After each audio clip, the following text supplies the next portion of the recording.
All right. Chair recognizes Mr. Groffman. Yeah, we got a variety of things I'd like to go through, but first, Mr. Lynch complained about Mr. Galanis testifying from prison. So I'd like to ask unanimous consent to enter into the record the Department of Justice's own press release announcing the sentencing of the Democrats' witness, Lev Parnas, to 20 months in prison for, among other things, making false statements. Without objection on Donald Trump's partner. Thank you. Now, Mr. Chairman, you know, we had originally hoped that we'd see a few more witnesses to here today. They're not here, but I would like to run a brief tape because I showed up today hoping I'd be asking these witnesses a little bit more about this tape. I know that, you know, there's some mystery, or some people feel it's still ambiguous as to how this prosecutor was fired in Ukraine, and I wonder if this tape could do a little bit more to shed light on why that prosecutor was fired and why we want Hunter Biden and Mr. Archer here today. And so I got Ukraine, and I remember going over convincing our team, or others, to convincing us that we should be providing for loan guarantees. And I went over, I guess, the 12th, 13th time to Kyiv, and I was supposed to announce that there was another $1 billion loan guarantee. And I had gotten a commitment from Poroshenko and from Yatsenyuk that they would take action against the state prosecutor, and they didn't. So they said they were walking out to press conference. I said, "No," I said, "I'm not going to, or we're not going to give you the $1 billion." They said, "You have no authority. You're not the president." The president said. I said, "Call him." I said, "I'm telling you, you're not getting the $1 billion." I said, "You're not getting the $1 billion. I'm going to be leaving here." And I think it was, what, 6 hours? I looked, I said, "I'm leaving in 6 hours. If the prosecutor's not fired, you're not getting the money." Well, son of a bitch. Got fired. And they put in place someone who... I just wanted to put that up there because I do eventually want further efforts made to get Hunter Biden or Mr. Archer here, because we have Joe Biden himself bragging that they got rid of a prosecutor who would have provided his son's business dealings with a little bit more tough going, or more observation. I'll put it that way. Now, Mr. Bobulinski, in previous interviews, in previous interviews with this committee, you said that Joe Biden not only knew about the family's business dealings, but enabled them and participated in them. You went so far as to say, "It's clear to me that Joe Biden was the brand sold by the Biden family." Could you elaborate a little bit why you felt that way again? Correct. That's one of the challenging things I've had to deal with over the last 4 years, with a focus of just simply telling the truth. The obfuscation around these facts are just beyond beyond insane. So I'll use a meeting at the Four Seasons Hotel in Washington, D.C. that I was not at, but apparently 8 to 10 Chinese executives of CEFC were at, with Chairman Yi and Director Zhang. Director Zhang I interacted with extensively. And James Gilliar was in that room, Rob Walker, Hunter Biden was in that room. And my understanding, based on Rob Walker's testimony, is that Joe Biden walked into that room, sat down, shook hands with people, and spent 5 or 10 minutes talking about his family, I guess. I was not in the room. People have tried to obfuscate that meeting like Joe Biden was walking in there to ask about the weather. And Rob Walker said that the Chinese didn't even know that Joe Biden was the former vice president of the United States, which is beyond absurd. The power that those 10 Chinese individuals had to go back to mainland China and say that they were in a room with Joe Biden is the value of what they were giving. Okay. You stated that the Biden family concocted a scheme to give Joe plausible deniability. Could you elaborate on that a little bit? Well, I would just point to all the different text messages and communications. They call him the big guy. I wasn't involved with Mr. Galanis or Mr. Archer, but they're giving you numerous data points. There was obfuscation. They didn't use his name. They used the big guy. You weren't supposed to talk about it. It was just, you know. And you personally met with the vice president? I did twice. Okay, and it was obvious. Did he say anything that indicates that you wanted him to help his son, that sort of thing? Well, he thanked me for helping his son and his brother and asked me to keep an eye on them.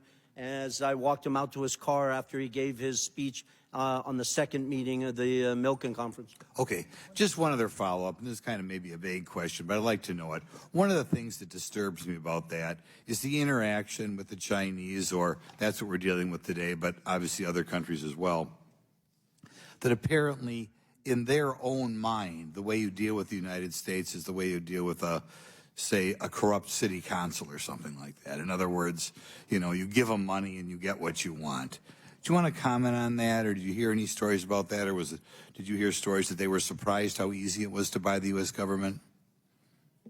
Well, I think Again, it was time's expired, but answer the question. But please feel free to answer the question. Yeah, I think CFC, and there's tremendous evidence, believed that they were bribing the Biden family, and they were doing it via Hunter Biden. It's kind of shameful. Thank you. Very good. Chair now recognizes Mr. Khanna for 5 minutes. Thank you, Mr. Chairman. Mr. Parnas, can you tell me about your meetings with Dmitry Firtash and why you believe the Trump campaign used his services? Yes, well, I was sent to meet with Dmitry Firtash because Dmitry Firtash had resources. He's an oligarch that was in Vienna waiting to be extradited to the United States. But he was very close with Vladimir Putin, Ukraine, and lots of characters in that part of the world. And my objective at the time was to have him help us lean on Mykola Zlochevsky and get dirt on the Bidens. And what type of dirt were you trying to get? We were searching for Hunter's hard drive that we were told was out there. We were searching for bank records to validate certain bank records that was given to me, Hunter's personal bank records that was given to me by John Solomon that he said he got from the FBI to validate certain payments that were going for car purchases. But the objective was to try to find a link from any of the payments that would go into Joe Biden's account. And who told you to get this dirt? Well, who told me? Rudy Giuliani. Anyone else that you remember? John Solomon. I mean, everybody that was part of the team. I mean, Did Bill Barr know that you were involved in getting this dirt? Absolutely. Bill Barr was notified of our investigation from the day he took office. Did you ever have a conversation with Bill Barr of being lenient towards Dmitry in his role, in Bill Barr's role as Attorney General?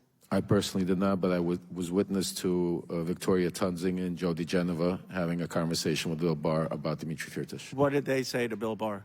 Basically, they were telling him that the charges were false and that he needs to drop the charges and basically end the case. And why did they tell him to drop the charges on this Russian oligarch? Because Dmitry Firtash was going to help us getting dirt on the Bidens or whatever else the Trump campaign needed. So my understanding is you have the Trump campaign telling you to talk to a Russian oligarch to get dirt on the President of the United States for political reasons, and then someone from the Trump campaign is talking to the Attorney General to drop the charges because this foreign national is helping get dirt on a political candidate? Absolutely. Did Bill Barr indicate any willingness to drop the charges? After a meeting that Victoria Tunzing and Joe DeGenova had with DOJ, they came back and informed me that we're going to Vienna because to tell Dmitry Firtash everything's going to be okay. Do you know if Bill Barr in any way told you to say that? I was not privy to in that meeting, no. Do you have any evidence that Bill Barr would have indicated to signal to Dmitry that the charges would be dropped? Only from conversations from Rudy Giuliani or Victoria Tunzing. And what did they say about what Bill Barr said? They basically told me that this would be taken care of as long as Firtash played ball, and that's the message they relayed to me to tell Firtash. And they said that Bill Barr was conveying that to them directly? Yes, after meetings. There were several meetings. One, there was a private meeting at where Rudy Giuliani went and bumped into actually Bill Barr at the Trump International Hotel, and he used that as a moment to take him aside, speak to him. And then there were certain official meetings through official channels where Victoria Tunzing met with him. So, yes. Do you know anything if anything was done with the charges? Till this day, Dmitry Firtash is not here. Do you believe that Bill Barr should be investigated for his conduct in potentially dropping these charges? I absolutely believe that, but not only that, I believe Bill Barr should be investigated into the cover-up and trying to silence me to get the truth out of what really happened in Ukraine. And explain the cover-up and what you believe he should be investigated with your last minute. My arrest was set up strictly to shut me up, to seal my documents, take away all my information, and turn me into a crazy man that had no way to prove what was going on. But the real story was Bill Barr was trying to save Donald Trump from impeachment and use me as a scapegoat. What he didn't realize was Donald Trump was not going to stop and was continue doing what he wanted to do. And that's why it blew up in Bill Barr's face. He also hired special counsel at the time, Brady, to look into Ukraine. When we tried to reach out, my attorney too, special counsel Brady, he never returned our phone call. Nobody wanted to hear anything I had to say that had to do with Ukraine, Donald Trump, or Rudy Giuliani. Mr. Chairman. Will the gentleman yield? Yes. Thank you. Mr. Parnas, I just want to say you have stuck to the facts today. We don't hear bombast and rhetoric from you, but you're telling a true story, and you've conducted yourself with great purpose and great dignity, and I know your son is here with you today, and I hope he and the rest of your family are proud of what you're doing for America. Yield back. Thank you. Chair now recognizes Mr. Donalds from Florida for 5 minutes. Thank you, Chairman. It's been an interesting hearing so far. Let's actually get to the actual paper trail of money flow from the CEFC into the bank account for President Joe Biden. And I want to start with a text message, July 31, WhatsApp text message between Hunter Biden and one Mr. Zhao. Real quick, Mr. Bobulinski, who is Mr. Zhao? Congressman Donalds, I'd just actually like to spend 20 seconds. If you noticed, Congressman Khanna scurried out of here very quickly, and I'm actually disgusted as I sit here that he didn't address me based on the fact that I'm sitting here in front of the world trying to testify to the truth. In October 2020, I have messages I'm willing to produce to both the Democrats and the Republicans that Ro Khanna sent to me saying, you have always demonstrated to me that you're nothing but an honest with the highest integrity individual, and I was begging for him to go on CNN and tell the world in October 2020. I have extensive emails with Congressman Ro Khanna in 2021 and 2022 where I begged him and his staff to sit down with me and look at my BlackBerry phones that the Democrats are so focused on, to hire forensics experts and go through all of the factual information I had. So the fact that he did not even address me and then scurried out of here is disgusting to me. All right. Sorry, Mr. Donalds. I'll answer your question now. All right, so we're going to have to come off of that because now we're at 3 minutes, 30 seconds.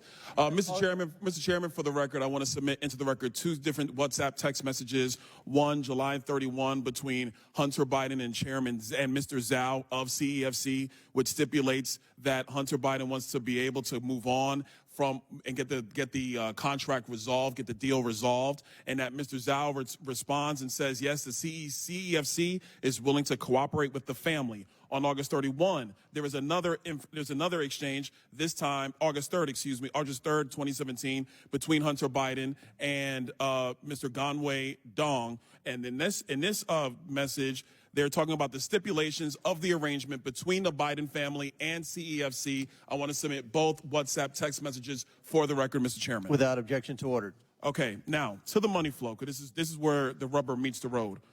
On August 3rd, they actually stipulate through WhatsApp text messages the exact stipulations of the deal. On August 4th, $100,000 is wired into Owasco PC from CEFC infrastructure. Mr. Chairman, I want to submit for the record a portion of the bank statement for the time period August 3rd of 2017 to August 31, 2017, stipulating $100,000 going from CEFC into the bank account of Hunter Biden through Owasco PC. Without objection to order.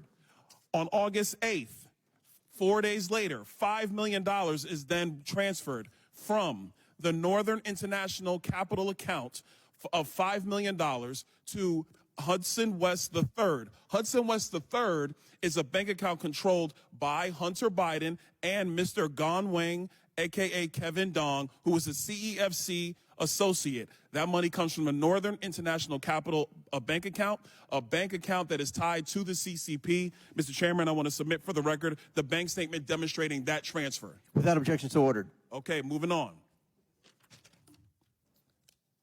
On August 8th, the same time period, there is a wire transfer of $400,000 to Owasco PC from the Hudson West III bank account. That $400,000, Mr. Chairman, I have the transfer records in the bank accounts from the August time period. I want to submit that for the record. Without objection, so ordered. Now, here's where the fun stuff comes in, everybody, and I got a minute to do it, so we're going to get this done. On August 14, there is $150,000 that is transferred from Owasco PC, which is controlled by Hunter Biden, to Lion Hall Group, which is controlled by James Biden. I have the records here, Mr. Chairman, of the $150,000 that has gone to Lion Hall Group from Owasco PC. I want to submit that for the record. Without objection, so ordered. On August 28th, and I believe we have a screenshot for everybody in the room. On August 28th, Mr. Chairman, we have the withdrawal ticket from Lion Hall Group that is signed by Sarah Biden, who is the wife of Jim Biden, for $50,000 to withdraw from Lion Hall Group. I want to submit that withdrawal receipt for the record. Without objection, so ordered. On September 3rd, on August 28th, actually, Mr. Chairman, we have the deposit reference into Sarah Jones Biden's account on the same day she withdrew it from Lion Hall. I want to submit that Without from the record. objection, so ordered. Last document. On September 3rd, 2007, from Sarah Biden's own personal account, there is a check that is written to Joseph Robinette Biden, Jr., the President of the United States today, for $40,000, signed loan repayment. A loan repayment, by the way, that Joe Biden's own personal accountant, Mr. Eric Schwerin, has no record for. I want to submit that for the record, Mr. Chairman. Without objection, so ordered. To the members of the committee, it is clear that the source of this money came from CEFC, and that CEFC is a company that is directly linked to the CCP and actually the chairman of the CCP, the chairman of the Chinese Communist Party, Chairman Xi Jinping. With that, I yield. Very good. Mr. Chairman, I've got a UC request, if that's okay. First, White House for sale, the staff report of the minority side, which details the CEFC's business interactions with Donald Trump. They own a $5.5 million unit in Trump World Tower and others. And then the Department of Justice press release announcing the sentencing of Jason Galanis in federal court to a term of 189 months in prison, ordering him to pay restitution of more than $80 million for 3 criminal fraud conspiracies against a Native American tribe, pension funds, and other investors. Without objection, so ordered. Chair now recognizes Mr. Mafume for 5 minutes. Mr. Chairman, thank you. I'm sitting here and imagining what I would be thinking if I were not here, but rather somewhere around the country watching the Congress of the United States, and in this case, this committee, for 15 months hold these hearings on Hunter Biden and come up with not one impeachable offense in all that time. 15 months. Over 10,000 documents and more, as you can see today as a result of that. This is a do-nothing Congress. And we should be doing the jobs that we were sent here to do, which is not to have investigation hearing after investigation hearing over and over and over again, and then run to our favorite TV outlet to give interviews afterwards. We were sent here to get a job done. Taxpayers are looking at all of us. Meanwhile, Americans, black, white, Asian, Latino, Native American, and their families are wondering what the hell is going on. Is this another investigation hearing in this 15 months that has yielded nothing at all? It's the do-nothing Congress. You thought Harry Truman said it in 1948. Anybody can say it today. Look at what we've done in 15 months. Virtually nothing. Nothing at all. Senior citizens sit in their homes and watch C-SPAN or some other outlet carry this. Some of them sitting in nursing homes, all of them worried about losing their Social Security. They're on fixed incomes, and they expect the Congress to use its time and its energy to deal with things that affect them directly. Students are defaulting on loans to colleges all over the country, and no one wants to talk about that. Health care is inadequate in most places in this country. And diseases are ravaging our communities, and people assume that at some point the Congress will deal with that. And so whether it's cancer, cardiovascular disease, kidney disease, diabetes, HIV, stroke, the disparities in the health system say, please, please give us a little bit of your time also when you're not dealing with Hunter Biden and when you can't prove that he's done anything thing wrong. Crime is out of control, white collar as well as black collar. And assault weapons are still being used every day to shoot and kill innocent children and Americans. And we're sitting up here talking about something that we've talked about for 15 months with no substantial evidence. Can't get humanitarian aid to Palestine. Can't get military aid to the Ukraine. Children are looking and wondering what the hell is going on. Is that what politics are about? So we are doing a disservice. I know I'm supposed to be asking questions, and Mr. Parnas, I may have one or two for you, but I am so outraged at a do-nothing Congress, just pointing the finger over and over again, and people are hurting, looking for real help. Can't deal with immigration because Donald Trump calls up and kills the immigration bill, and yet people say that's the major issue, is it?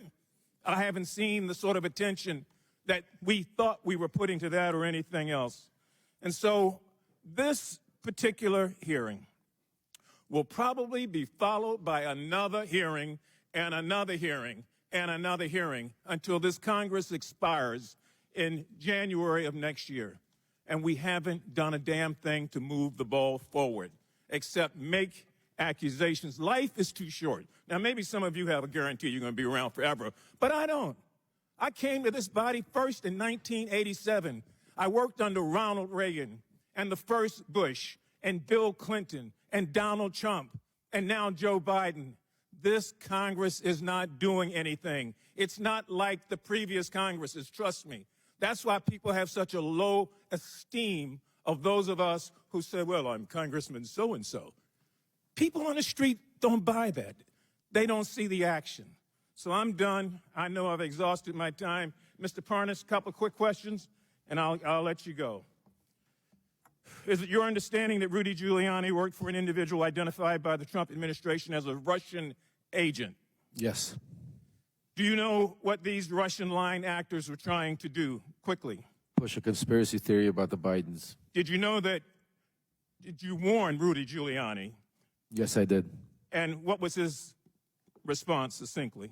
He told me that he agreed with me, but then proceeded to work with these people behind my back. And these people have been identified as Russian agents. Yes, sir. And we've got a meeting here of Mr. Giuliani with one of those.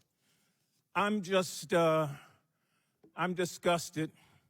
as most people are, about this process. And the only way we get to a point where we get things done is that we learn to talk to one another across the aisle without having another conspiracy theory after another one after another one. You don't buy trust that way. You buy